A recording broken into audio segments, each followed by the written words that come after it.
Mayos kayo! Ginagamit nyo na sa... ang posisyon nyo sa police power!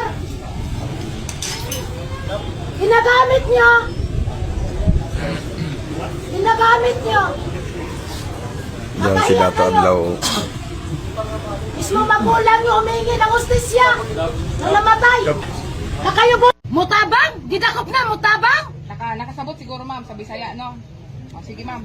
Kaya mga abogado. Tulog pa ang pinuno ng grupo na si Dato Adlaw at Bae Lourdes at nagising na lang sila sa ingay na nangyari sa labas dahil isa-isa nang pinadapa ang kanilang mga miyembro. Base sa report, hindi bababa sa 30 personalidad ang naaresto na kinabibilangan ni Bae Lourdes at Dato Adlaw. Nga hukuman, ikaw adunay katungod sa pagpili sa usa ka kasaligan o independenteng abogado ug kundi ka makasarang sa pagbayad, ang ganahanan mo hatag ni ini nga libre para motabang kanimo.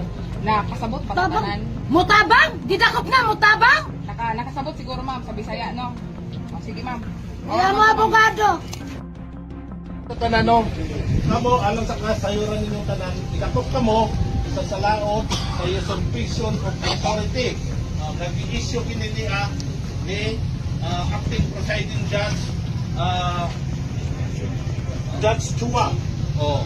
So kamong tanan aduna mo'y katungod sa pagpakahilom. Aduna mo'y katungod na muhanap ug pagalingon ninyong abogado.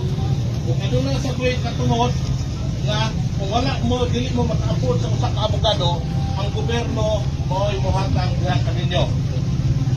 Nasabtan pa ninyo ang tanan ninyong mga katungod.